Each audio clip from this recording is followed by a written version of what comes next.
Welcome to Igbo History TV. Please kindly subscribe to this channel if you have not subscribed. Turn on the notification icon for more updates.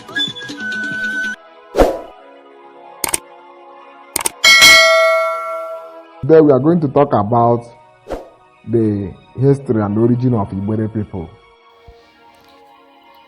Igbere is one of the major clans of the Igbo tribe in present-day Nigeria. Igbere is a dialect of Igbo language.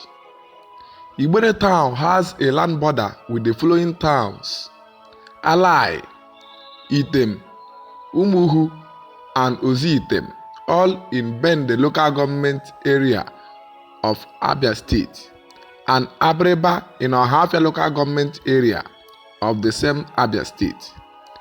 These towns share similar traditions, though there are minor dialectic differences in language.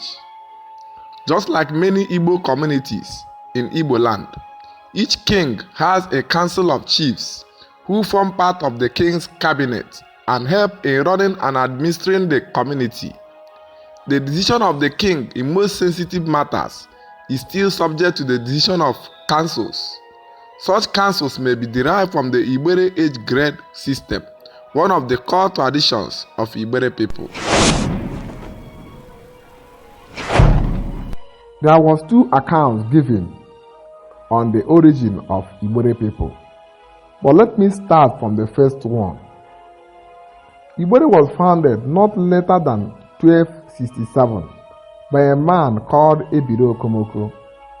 He was a great warrior, farmer and hunter whose place of origin has been traced according to Ogwemozo, also known as Santos, and Igwanyebu, to the Ikweres who reside along the banks of Imo River in Nigeria.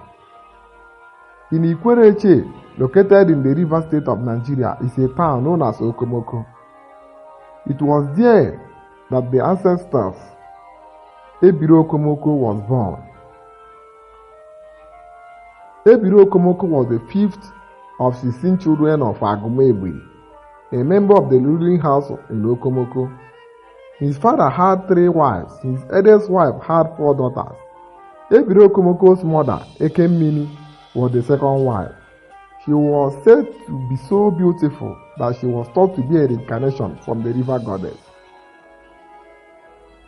According to Elder E.E. Ukebu, a legal practitioner and very prominent indigenous of Igbere whose painstaking research gave birth to a booklet captioned The History of Igbere, published in 1974 and revised in 2008. Ebiri did not head for Igbere at inception.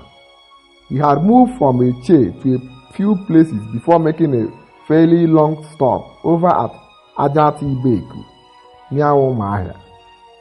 There he met Udumese and Onyerubi, both of whom later founded Ohafia and Abam.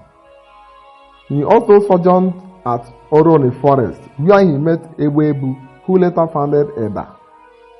They parted ways for reasons researchers have not yet revealed, and Okomoko, adventurous as ever, hit Eke Forest and finally settled there. Even today, with its rampaging modernity and rapid development, no one has dared destroy Eke Igbere, which still inspires awe and reverence from the average Igbere man. If a disputing duo went to Eke Forest and the enemy swore falsely, the erring person is said to be inviting sudden and untimely death. If an Igbere man is wounded in a fight or even an accident, such as exposes his blood, it only takes liquid from leaves of any tree from the forest for the gushing blood to cease. Such is the real or perceived power of the Eke Forest. Named after the market day of Okomoko's arrival, or after his beloved mother, Ekemmini.